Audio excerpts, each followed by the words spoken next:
May the force be with you. Have a good day. May the force be with you too, Yoda.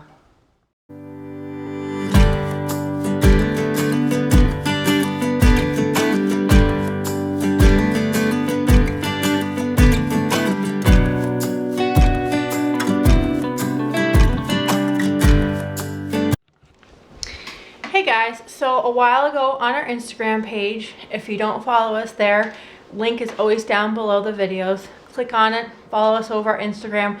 We always post a lot of cute videos. If you want to ask us questions, we post a whole bunch of cute pictures. So I do a whole bunch of social media photos and postings. I try to post as much as I can over there. So a little while ago, I said to everybody who follows us on Instagram, you know, do you have a question for us? So today we're going to answer your questions. I'd also like to say that if by accident I say your name wrong, it's nothing against you. I'm horrible with names. So our first question comes from Elena Kravitz, and she asked us, has Sasha ever been a victim of a hate crime due to her disability? This is a great question. You know, I've done a couple videos on hate crimes against people with disabilities, and Sasha is young enough that she started going to school at her school at a very young age. She was almost 3 years old. So it's almost like the entire school community has really adapted to her. And you know, Sasha's different, but we really don't point it out as of yet. We live in a very small town where the community is like, me and my son joke, like Sasha's fan base. Like everybody knows Sasha. Everybody is willing to help out and do something for Sasha. Everybody's so fantastic to her. So as of yet, that hasn't happened to us, but you know, as we get older and you know, whether she lives independently in the future or whether, you know, she goes to a different high school, you know, I'm always aware that she's going to have her differences, but as of yet, there hasn't been anything like that against Sasha. So I don't know how to pronounce this name, but MJI Buvia asked, what is Sasha's favorite thing to do during the summer? And if Sasha was here right now, she'd probably tell you that it's swimming. We have a town pool around the corner. We have a lake a little whiles away. I caretake for a house with a pool. If you could let the girl in summertime swim in a pool, she would be so happy. Not only is water therapy amazing for her tight muscles and her legs, it's just very relaxing and soothing for her. And I always joke that to my son, I'm like, our long-term goal is that we'd like to move to Florida where it's warm year-round so she could use the pool year-round, because right now we have so much snow on the ground and it's 10 degrees out. So hopefully someday we get to live year-round where there's a pool, but Sasha absolutely loves to swim. JCTV Family Vlog.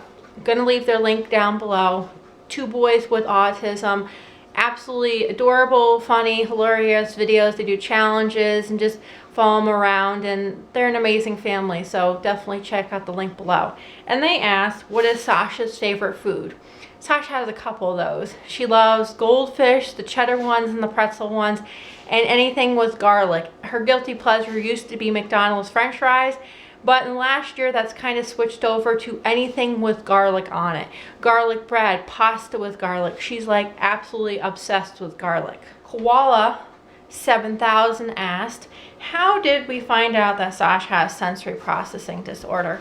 If I can find the video in the past, I will link it below, but I know we've done a video about it in the past, because we actually get a lot of questions about this, because sensory processing often goes misdiagnosed as having autism or being developmentally delayed or a couple other things. So it's definitely been something that was very undiagnosed. So I found out that Sasha had sensory processing disorder, I think at about 7 years old. You know, I was asking school over and over and over again, you know, like, I'm reading all this, I'm getting in touch with other families, like, Sasha has all these characteristics of sensory processing disorder, you know, the 7 senses involved, and food and texture and taste, and just sensory issues with hair brushing and sensory issues with teeth, and it was overwhelming me, and I'm like, what can I do to help her as a parent? So school brushed us off and told us I was developmentally delayed, anxiety, not to worry about it. So I got an outside occupational therapist. Sandy was fantastic from a private agency that came with our insurance.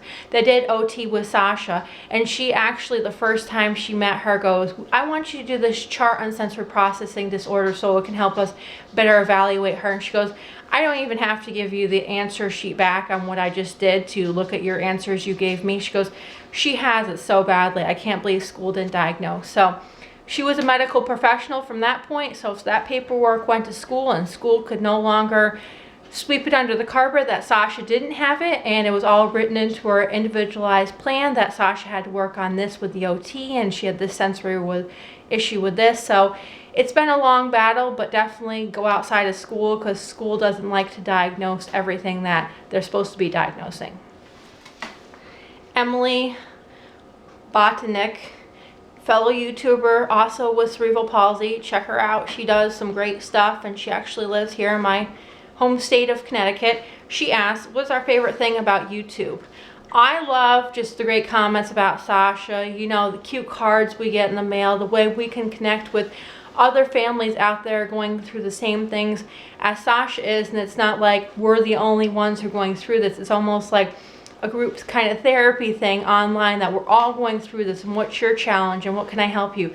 And it's just great to connect with other families in that direction. Ashley Bruce 96 asked, what is Sasha's favorite color? I'd have to say that there's two on this. She absolutely loves anything green, any type of green, and she loves pink, and the brighter the pink the better. I was taking her clothes shopping the other day in Target, and it was like everything that was sparkly and pink. And you know, I'm all about, you know, if you wanted to wear a boy's pair of shorts, I mean, there's no specific gender thing going on here. I just, what do you feel comfortable in? But she's definitely lately into the very blingy the better, you know, if it's bedazzled, if it's sparkly, if it's pink, if it's bright, that is definitely Sasha. Mary V 99 asks, are all the kids nice to Sasha? And I would have to say that 97% of them, yes. You have, you know, this very small percentage that is like, oh, you know, we're doing this and Sasha's not included. I feel more the parents are not warming and welcoming towards Sasha than the kids. The kids have definitely adapted to Sasha and her needs, and how can I help her, and what can we do to problem solve if she needs something. It's more the parents that don't spend time with Sasha that are like, you know, what are we supposed to do when we're not inviting her to a party, and oh, say hi and pretend she's not there and walk past her. So as of yet, kids are fantastic, but parents definitely need to work on their manners towards her. Pumper Girl 0507 asks, what kind of foods does Sasha eat? Sasha, with her sensory processing disorder, is very picky about the textures, the taste, how it's presented on her plate. This year has been a huge milestone for us. She's actually started to eat meals and take lunches in the cafeteria at school. So before, it used to be like apples and cheese sticks and goldfish and other just small things like that. So she definitely eats, you know, she's taking pasta, and she loves chicken nuggets, and she loves pizza, and she loves all sorts of fruit. So definitely she's expanding her horizons this year a lot. And our last and final question comes from Sydney Westman 123. And it says, how does Sasha sleep?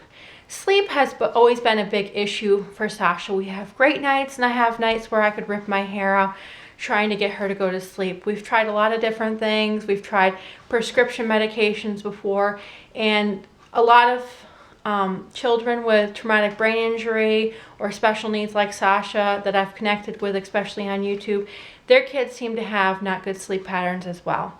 So Sasha this year has also taken a huge milestone, huge step in this direction, that we've done melatonin. I do the little Zarbees. They're dissolvable ones. You can buy them at Walmart. They're absolutely amazing. We've tried a couple different brands. These are the ones that have seemed to work the best. And Sasha, on a bad night, will say to me half an hour before bed, we have no iPad time, no stimulation, just rest and getting her ready into the zone. And, you know, she says to me, can I have a pill? I need help to go to sleep tonight. So she gets a pill with some water or juice, and the melatonin really helps her to get to sleep. Otherwise, she could be up to 11, 12, 1 o'clock. That makes for a really hard next day, and she's extremely tired as well. So thanks for watching. Like I said, follow us over on Instagram because we're always giving away free magnets with our channel, doing Q&As, posting pictures. So follow us over there, and we'll have probably another Q&A in the very soon future. But for right now, we'll talk to you guys later, and have a great night.